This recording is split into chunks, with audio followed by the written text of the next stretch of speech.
Здравствуйте! В эфире нашего телеканала информационная программа «7 минут». И сегодня мы поговорим с вами о налоговых спорах. У нас в гостях начальник отдела по досудебному урегулированию налоговых споров Управления Федеральной налоговой службы по Рязанской области Александр Храпов. Здравствуйте, Александр Александрович. Ну, насколько я знаю, президентом Российской Федерации был подписан закон, который вносит существенные изменения. Да, в порядок досудебного регулирования, все верно. Вот когда он вступает в силу? Данный закон, если его прочитать, то пункт 1 данного закона, статьи 3, гласит о том, что он вступает в силу по истечении 1 месяца со дня его официального опубликования.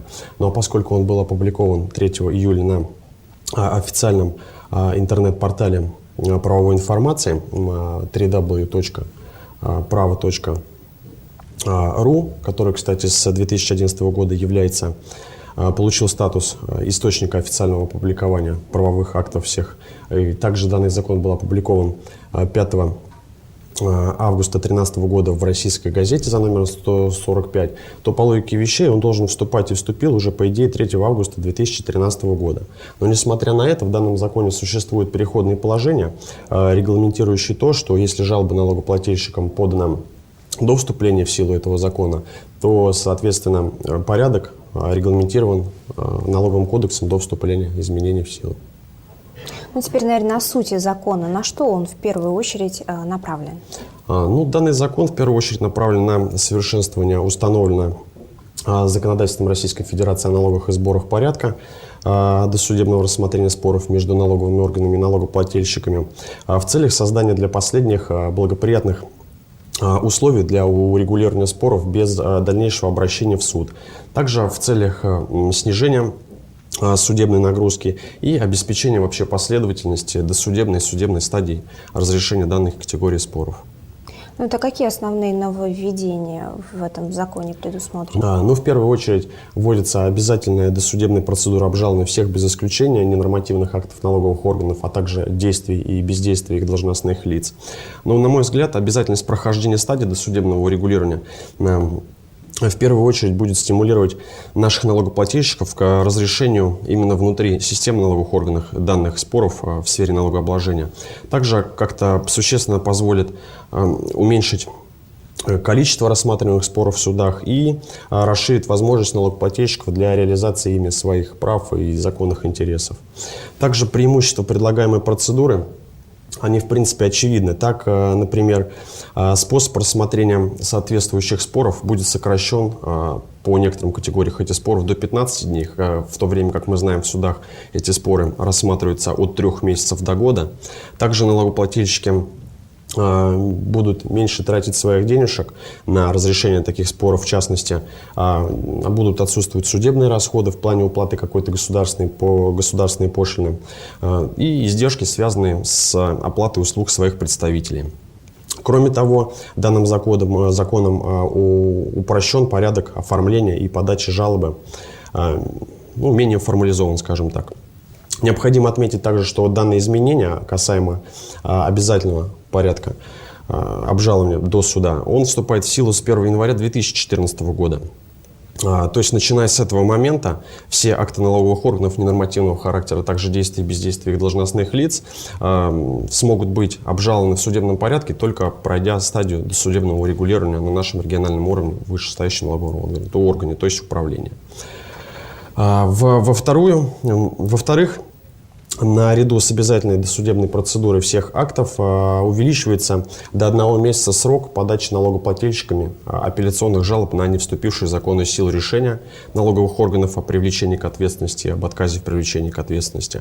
Предусмотренный в прошлом срок по данной категории жалоб, он был 10-дневный, и у налогоплательщиков зачастую не хватало ни времени, ни возможности мотивированно подготовить жалобу, в связи с чем ситуации переходили далее в суд.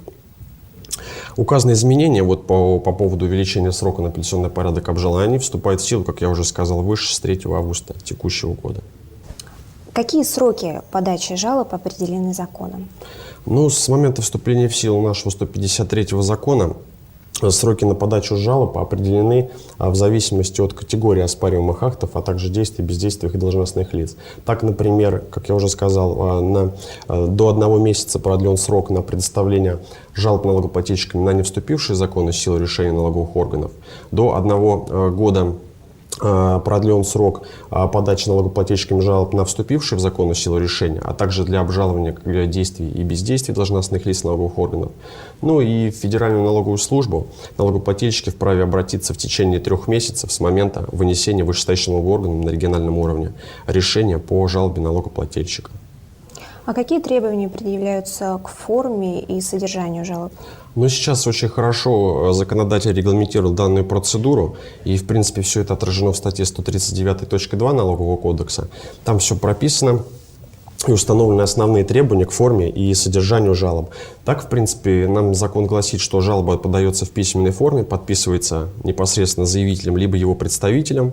В жалобе должны указываться фамилия, имя, отчество физического лица, его адрес проживания, либо же наименование юридического лица, его юридический адрес. Также налогоплательщики указывают обжалуемый акт действия, бездействия налоговых органов, налоговый орган непосредственно действия, бездействия или нормативный акт которого оспаривается, и основания, по которым данное лицо считает, что его права нарушены, и свои, соответственно, требования.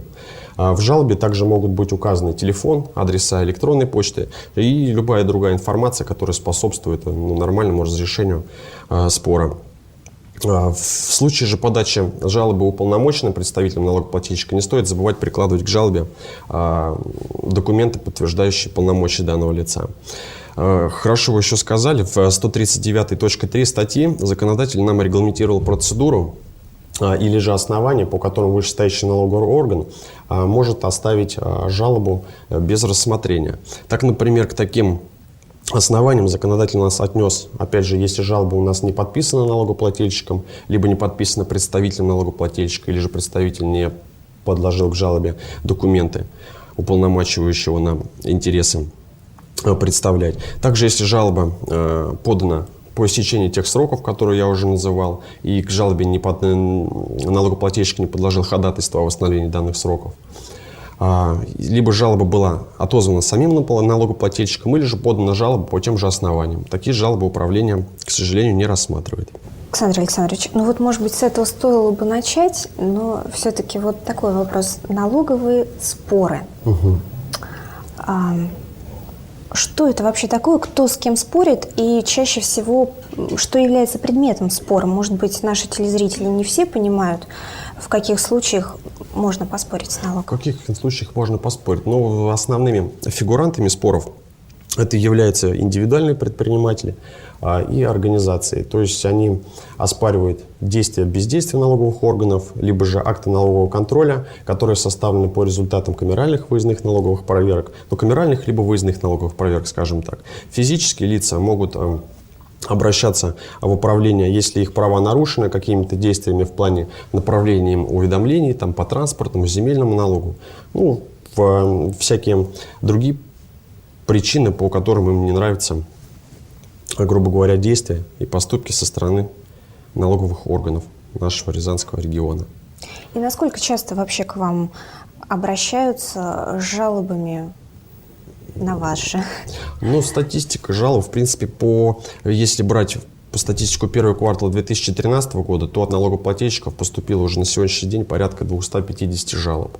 В год данная цифра получается в районе 500 жалоб. Но в связи с тем, что вот этот закон сейчас принят и с 2014 года будет обязательно порядок обжалования абсолютно всех актов действий и бездействий, то следует ждать увеличения жалоб налогоплательщиков.